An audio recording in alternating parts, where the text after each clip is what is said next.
Luperci would gather in the Lupercal cave and perform these rites. So what kind of rites were there? And fair warning, this is going to get a little gory, so if you're squeamish, tread with caution. So the first thing that happens is a sacrifice, and there are two sacrificial animals, a goat and, disturbingly to our modern tastes, a dog.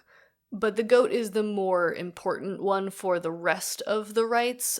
So as I'm going through and talking about the animal, for the rest of the time, I'm referring to the goat. So the goat would be sacrificed, and then the Luperci would take the knife that was used to sacrifice the animal and would smear the blood on their foreheads. And then after that, the blood is wiped off with wool that has been dipped in milk. After the smearing of the blood and wiping it away, the next thing that would happen is a symbolic tasting of the entrails of the animal. And there's kind of a couple of things going on with this.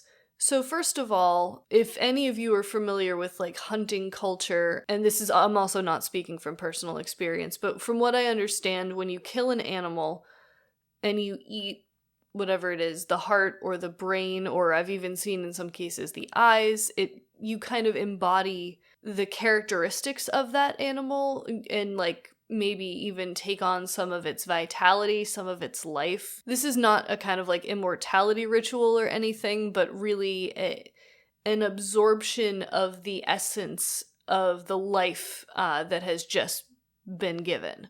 So that's operating in the background. And then the other thing that's operating in the background is something specific to Roman sacrifice, and Greek as well. So when a god received a sacrifice, the way that it was done was the animal was slaughtered. If there was divination happening with the liver or something, that would happen.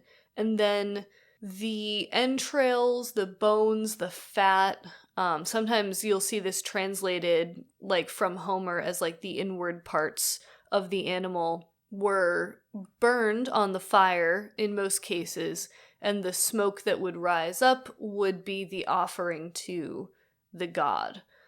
In cases with chthonic deities, it works a little differently, the mechanism, but the idea is the same, that the gods want the parts of the animal that are not the meat.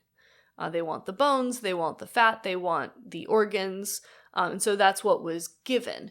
And then the rest of the animal was for the people participating in the festival, and this is a great way to get your population fed. Normally, people didn't eat those parts that were dedicated to the gods. In this case, the Luperci are eating those. There's kind of this esoteric journey that we have to go on here. As they're taking on the parts that are meant for the god, they're kind of imitating the god and trying to participate in this sacred mystery of the god, and in a way almost striving after that god.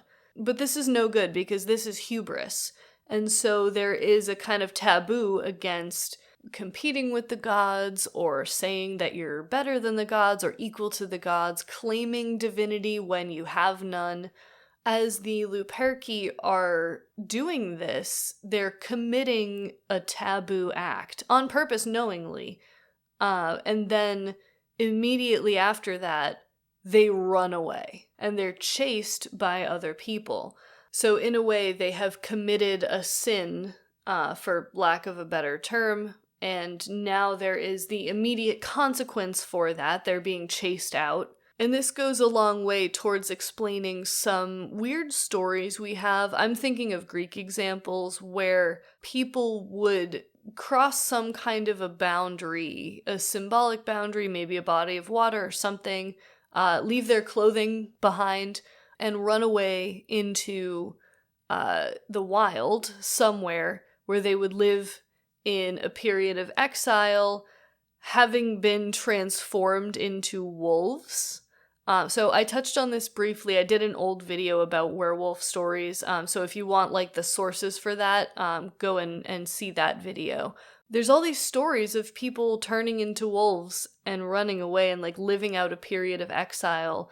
and then returning to humanity and rejoining society. So I think that's definitely connected to this Lupercalia ritual, where you are committing some kind of taboo, some kind of sin, embodying wolf-like qualities, running away, and then after that, I mean, they didn't run away for good, right? This is just a festival. They would come back, at which time the sacrificial animal had been cooked, and then everyone would share a meal together of the meat. I mentioned before that Plutarch suggests maybe this festival had some kind of purification or expiation type element to it, and I think that this is where that might come in. So over time, this running away gets replaced with a foot race.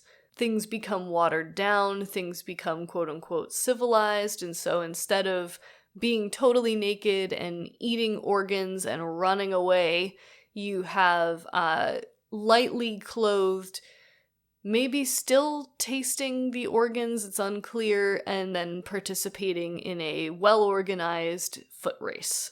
But in both cases, this was followed by a feast where the actual meat of the animal would be consumed by the people. Now, later, over time, another ritual gets added where the skin of the goat is cut into strips, and as the young men are running around, they are hitting people with the strips of goat skin. Interestingly enough, young women who were trying to conceive would allow themselves to be hit with the goat skin because it was said to promote fertility. Now, what this has to do with anything related to the Lupercalia is beyond me. This feels really out of place, but I think that this ritual is the one that captures the imagination, and that's where you get things like Lupercalia, the gruesome origins of Valentine's Day, that kind of sentiment where there's a fertility element, so that must be connected to Valentine's Day. I don't think that's the case at all, but